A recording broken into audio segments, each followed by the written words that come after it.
Students, आज का हमारा टॉपिक है हार्मोनिक फंक्शन।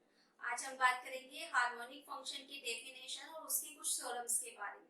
पिछली क्लासेस में हमने कोशी-रीमान समीकरण के बारे में पढ़ा था। उसके आर्टिकल्स किए थे हमने दोनों, कार्टेशियन फॉर्म और पोलर फॉर्म के लिए। पिछले वीडियोस आप देखना चाहते हैं तो उसका लिंक आपको डिस्क्रिप्शन बॉक्स में मिल जाएगा। तो अब मैं बात करती हूँ हार्मोनिक फंक्शन की डेफिनेशन की। क्या होती है हार्मोनिक फंक्शन की परिभाषा? तो देखिए, टॉपिक है हमारे पास ह्रस्ववादी फलन। ह्रस्ववादी फलन, हार्मोनिक फंक्शन। हार्मोनिक फंक्शन,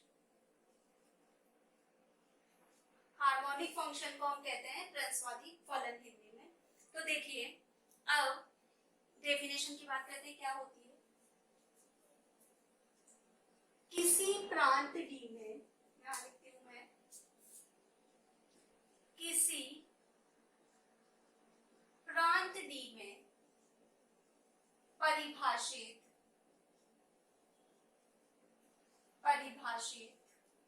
वास्तविक मान फलन, वास्तविक मान फलन, वास्तविक मान फलन u ऑफ एक्स वाई। अब देखिए, वास्तविक मान की बात की हमने, तो फंक्शन होता है एफ ऑफ जेड बराबर u of x Y plus iota v of x y. तो वास्तविक कौन सा है? u of x y. ह्रस्ववादी फलन कहलाता है, ह्रस्ववादी फलन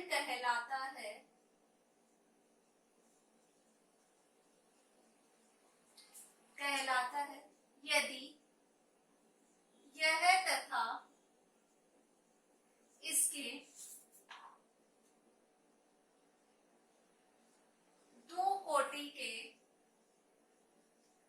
आंशिक अवकलज,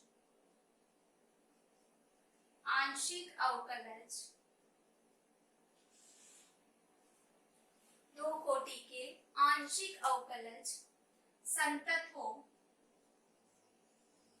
तथा लाप्लास समीकरण को, लाप्लास समीकरण को संतुष्ट करते हो, संतुष्ट करते हो। अब लाप्लास इक्वेशन को संतुष्ट करते हो तो लाप्लास इक्वेशन ये होती है del 2u over del x square plus del 2u over del y square is equals to 0। ये है लाप्लास इक्वेशन। देखिए क्या कह रही है डेफिनेशन, किसी प्रांत डी में परिभाषित वास्तविक मान फलन u ऑफ एक्स वाई ह्रस्ववादी फलन कहलाता है यदि यह तथा इसके दो कोटि के आंशिक अवकलज संतत हो तथा लाप्लास समीकरण को संतुष्ट करते हो। तो उस जो u ऑफ एक्स वाई है, अगर उन दोनों कंडीशन को सेटिस्फाई कर रहा है तो उसे हम कहेंगे ह्रस्ववादी फलन। और लाप्लास इक्वेशन कैसी होती है हमारे पास? del 2u over del x square plus del 2u over del y square is equals to 0। तो डेफिनेशन क्लियर है। क्या करना है हमें कि जो इसके आंशिक अवकलज होंगे, ये del 2u over del x square, del 2u over del y square, ये संतत होने चाहिए और लाप्लास समीकरण संतुष्ट होनी चाहिए। उसे हम कह रहे हैं हार्मोनिक फंक्शन। तो अब हम बात करते हैं इसकी थ्योरम की। थ्योरम है कि अगर f ऑफ z आपका विश्लेषित फलन है तो वह लाप्लास समीकरण को संतुष्ट करना चाहिए, या हम कह सकते हैं कि f ऑफ z विश्लेषित फलन है तो वह ह्रस्ववादी फलन होगा। तो लिखते हैं स्टेटमेंट थ्योरम का।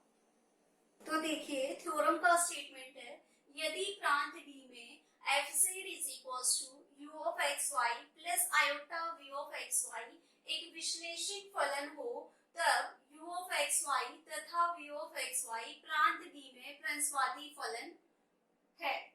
तो प्रूफ करते हैं इसका।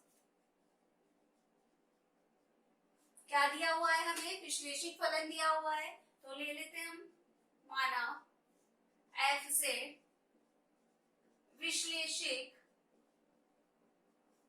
विश्लेषिक फलन,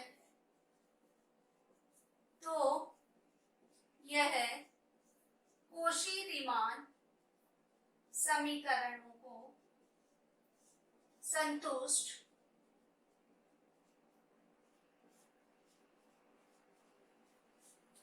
कोशी-रीमान समीकरण को संतुष्ट करेगा। Del u over del x is equals to del b over del y और del u over del y is equals to del b over del x minus का। अब देखिए और क्या कह रहा है स्टेटमेंट, विश्लेषिक फलन क्या कहता है कि वो अवकलनीय भी होता है, तो हम कहेंगे कि एफ जेड विश्लेषिक फलन है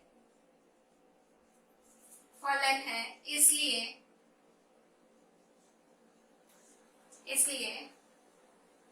इसके हर कोटि के अवकलज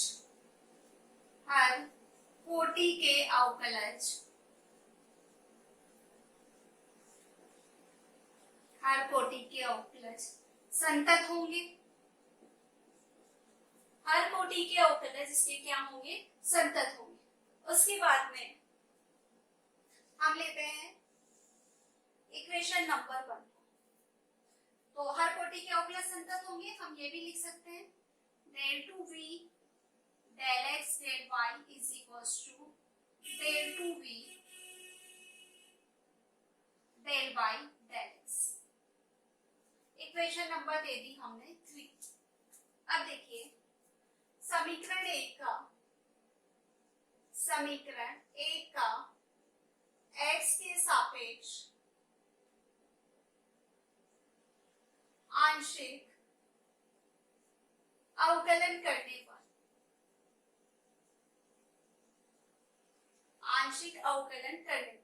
क्या मिलेगा हमें, del two U over del X square is equals to del two we del x del Y.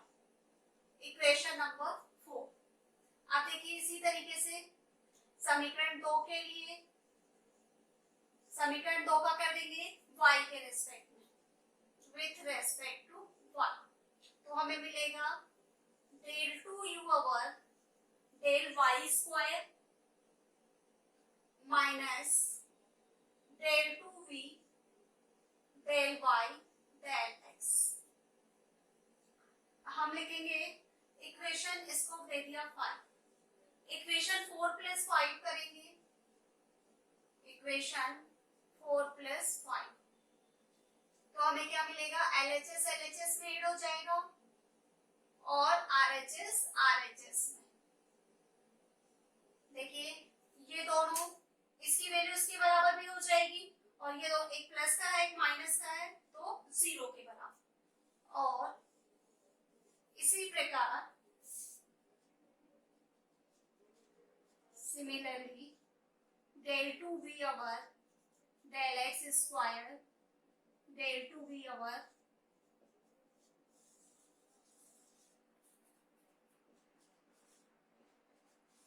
u के लिए हमने प्रूफ कर लिया, v के लिए सिमिलरली लिख लिया। देखिए क्या किया है हमने, रिपीट करती हूँ मैं एक बार। एफ जेड विश्लेषिक फलन है, इसलिए यह कोशी-रीमान समीकरण को संतुष्ट करेगा। कोशी-रीमान समीकरण ये रही आपकी। अब हमने कहा कि फंक्शन विश्लेषिक है तो इसके अवकलज का अस्तित्व होगा। हमने ये लिखा विश्लेषिक फलन है इसलिए इसके हर कोटि के अवकलज का अस्तित्व होगा और वो क्या होंगे, हर कोटि के अवकलज इसके संतत होंगे। ये लिख दी हमने इक्वेशन। उसके बाद में हमने जो कोशी-रीमान समीकरण की इक्वेशन नंबर फर्स्ट थी उसका x के रिस्पेक्ट में पार्शियल डिफरेंशिएशन कर दिया, x के सापेक्ष आंशिक अवकलन कर दिया, तो हमें इक्वेशन नंबर 4 मिल गई। फिर हमने जो सेकंड इक्वेशन थी इसका y के रिस्पेक्ट में हमने आंशिक अवकलन कर दिया, ये इक्वेशन आ गई। दोनों इक्वेशन को ऐड कर दिया तो हमें u के रिस्पेक्ट में क्या मिल गया, हमें लाप्लास इक्वेशन मिल गई। और सिमिलरली हमने किसके लिए लिख दी, v के लिए लिख दी। और लाप्लास इक्वेशन सेटिस्फाई हो रही है, हर कोटि के अवकलज का अस्तित्व है, तो u ऑफ xy और v ऑफ xy प्रांत D में प्रंसवादी फलन होंगे। अगला टॉपिक होगा हमारा इसकी थ्योरम और हार्मोनिक फंक्शन के एग्जांपल्स।